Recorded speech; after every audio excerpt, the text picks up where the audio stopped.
Class 10 subject mathematics. Topic है हमारा polynomials, ठीक है, बहुपद। अब इस बहुपद में कल मैं आपको पूर्ण वर्ग विधि से गुणनखंड बता रहा था। आज मैं आपको इसी पर आधारित कुछ और क्वेश्चन भी हैं, उन्हें भी बताना चाह रहा हूँ। तो देखिएगा, ये हमारे पास में जो क्वेश्चन है एक 5x² माइनस का 6x माइनस का 2 बराबर 0, सेकेंड नंबर का क्वेश्चन है ये, क्वेश्चन नंबर 1 का, ठीक है। तो इसको पूर्ण वर्ग विधि से हल करना है। तो यहाँ कैसे हल होगा देखिए कि मैंने आपको बताया था एक स्टेप के x² का गुणांक का भाग देने पर, तो यहाँ लिख लेंगे हम 5 का भाग देने पर, पूरी लाइन में 5 का भाग दे देंगे। तो यहाँ तो आ जाएगा 1x² माइनस, इधर लिखा जाएगा 6/5x और माइनस 2/5 बराबर 0। फिर मैंने ये कहा था कि अचर पद का पक्षांतर, ये तो सब अचर पद का पक्षांतर ये पक्षांतरण हो जाएगा। तो हम लिख लेंगे x² माइनस 6/5x बराबर 2/5, ठीक है। अब इसके बाद क्या करना था, मैंने आपको ये कहा था कि ये जो 6/5 है ना, 6/5 का आधा, 6/5 का आधा यानी आधे से गुणा कर लो, तो ये 2 से कट गया 3 बार, तो क्या आया 3/5। तो 3/5 का वर्ग दोनों पक्ष में जोड़ने पर, 3/5 का वर्ग दोनों पक्षों में जोड़ने पर, ये स्टेप लिखेंगे हम। इसके बाद हम संख्या लिखेंगे x² माइनस 6/5x प्लस 3/5 का वर्ग, तो इधर जोड़ दिया, और 2/5 की तरफ भी मैं 3/5 का वर्ग जोड़ देता हूँ। भी दोनों तरफ एक ही संख्या जोड़ दी ना मैंने, ठीक है। तो इधर की संख्या तो मेरे पास में a माइनस b का वर्ग हो गई, यानी ये तो x² माइनस 2 × x × 3/5 और प्लस 3/5 का वर्ग। मैंने इसके खंड कर दिए 6 के, 2 × 3, ठीक है। अब ये मेरे पास हो गया ना a² minus 2ab plus b² का रूट, और इधर है ये 2/5 और 9/25। अब ये जो LHS साइड वाली है संख्या, ये पूर्ण वर्ग बन गई x, और बीच में ये वाला चिन्ह माइनस का, और 3/5 ये पीछे की संख्या, तो दोनों का ब्रैकेट बंद, होल स्क्वायर बराबर। इधर LCM आएगा 5 और 25 का 25, ठीक है। 25 में 5 का भाग 5 बार, 5 को 2 से गुणा करा 10, 25 से 25 में भाग 1 बार, 1 को 9 से गुणा किया 9। इधर संख्या हुई x माइनस 3/5 का वर्ग बराबर 19/25। अब ये जो संख्या पूर्ण वर्ग हुई है, ये मैंने आपको एक सूत्र लिखाया था, a² minus 2ab plus b² बराबर होता है a माइनस b का वर्ग। ये इस सूत्र के आधार पर यह राशि इसमें बदल गई है, ठीक है ना। यहाँ सूत्र है ये हमारे पास में इस जगह पर, सूत्र से समझ लेंगे, ठीक है। तो ये पूर्ण वर्ग आ गई। अब यहाँ हम एक वर्ग लिखेंगे वर्गमूल लेने पर, अब मैं अगर सपोज करो कि इसका वर्गमूल लेता हूँ, तो इसका वर्गमूल तो आ जाएगा x माइनस 3/5, ठीक है, खाली बराबर। सामने वाली संख्या का वर्गमूल लेंगे तो plus and minus under root में 19/25, 19/25 है। अब ये 19/25 का मतलब है कि प्लस माइनस अंडर रूट 19/5, और इधर क्या है ये x माइनस 3/5। इस 3/5 को पक्षांतर कर दो उधर की तरफ, तो x बराबर 3/5 प्लस माइनस अंडर रूट 19/5, ठीक है। यही तो होगा ना। अब क्या करना होगा हमको यहाँ पर कि x बराबर, अब इसका एलसीएम कितना बना 5, ठीक है, 5 बना ना। तो क्या हो लिखेंगे, 5 बनने के बाद ऊपर 3 प्लस माइनस अंडर रूट 19, ये आंसर आएगा। इसमें एक बार तो एक चिन्ह प्लस लोगे और एक बार एक चिन्ह माइनस ले लोगे, तो x का एक मूल अल्फा हो जाएगा, दूसरा मूल बीटा कहलाएगा। यानी इसका एक मूल जिसे हम अल्फा भी कहते हैं, दूसरे मूल ऋणात्मक लिया तो बीटा कहेंगे। तो 3 प्लस अंडर रूट 19/5 और ये दूसरा मान हो जाएगा 3 माइनस अंडर रूट 19/5। आ गया ना समझ में? तो ये पूर्ण वर्ग विधि से इस प्रकार सरल होता है। अब अगर हमने मान लो कि श्रीधराचार्य से करना होता इसी प्रश्न को, तो मैं यहाँ लिखता हूँ 5x² माइनस 6x माइनस 2 बराबर 0। ए का मान कितना है 5, बी का मान कितना है -6, सी का मान कितना है -2। अब श्रीधराचार्य का सूत्र था ये मेरे पास में -b plus minus under root b² minus 4ac/2 है।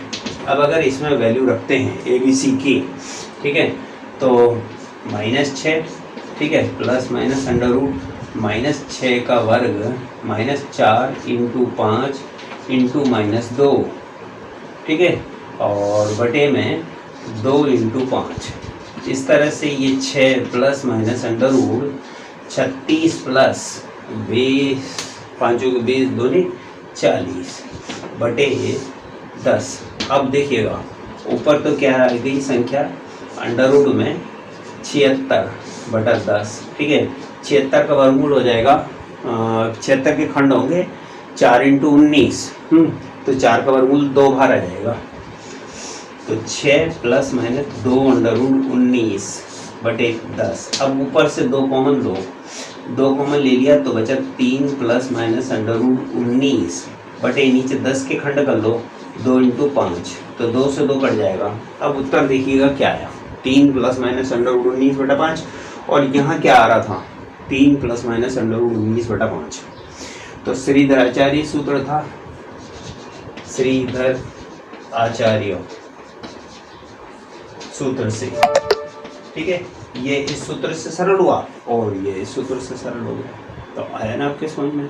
तो ये दोनों सवाल इस प्रकार से सरल करने होते हैं। अब एक प्रश्न और बता देता हूँ इसी में।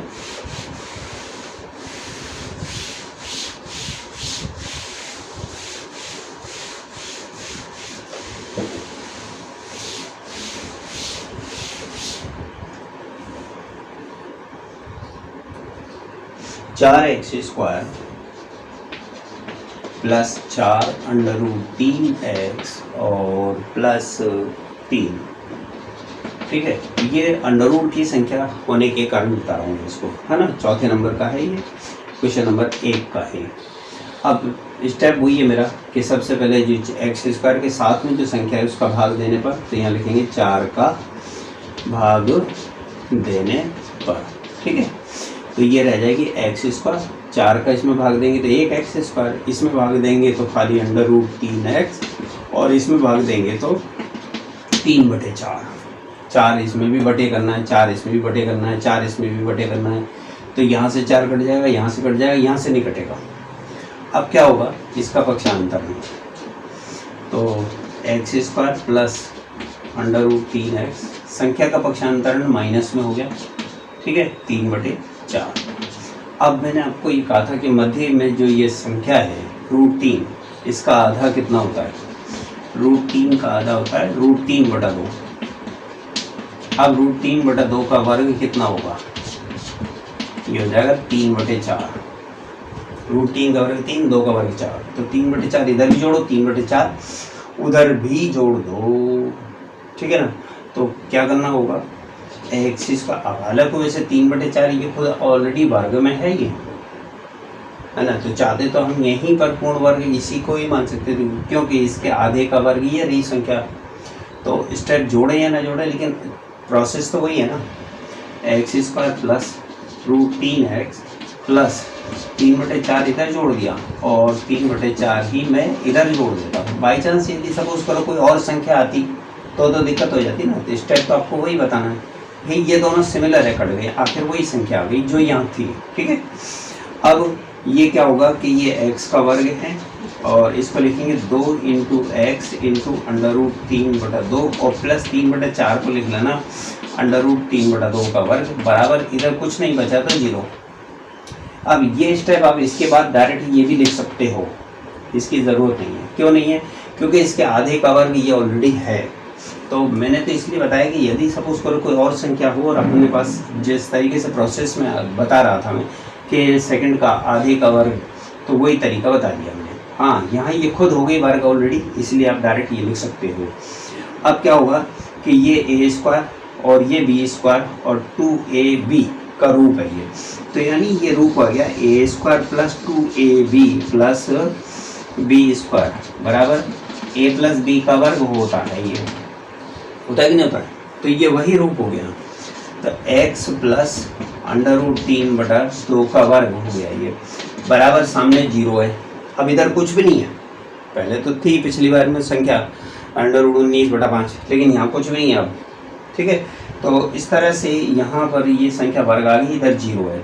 अब यहाँ लिखोगे वर्गमूल लेने पर, वर्गमूल लेने पर, तो इधर की संख्या का वर्गमूल तो क्या होगा x प्लस √3/2, सामने वाली का वर्गमूल 0। अब इसमें क्या होगा कि इधर का तो वर्गमूल आ गया, इधर का प्लस माइनस 0 है, हालांकि हम इसके प्लस माइनस इसमें शो तो करेंगे नहीं, लेकिन दोनों मूल बराबर हैं, दोनों मूल समान हैं, यानी यहाँ लिखना पड़ेगा दोनों मूल समान होंगे, ठीक है। तो ये स्टेप हम लगाएंगे नहीं, दोनों मूल समान होंगे करके लिख देंगे, और x का उत्तर होगा ये संख्या पक्षांतर -√3/2, कितनी बार -√3/2, 2 बार, क्योंकि ये 2 बार बता रहा है वर्ग में, तो ये संख्या 2 बार उत्तर बताएगा -√3/2 -√3/2, ठीक है। तो ये इस तरह से प्रश्न हैं, आप कोशिश करना इन्हीं प्रश्नों को, इस 3.4 प्रश्नावली के पहले के को मैंने आपको गुणनखंड विधि से भी पहले पूरे बता दिए थे, और ये पूर्ण वर्ग विधि से हैं, तो कोशिश करना करने की इनको, और जवाब भी दिया करो, ओके।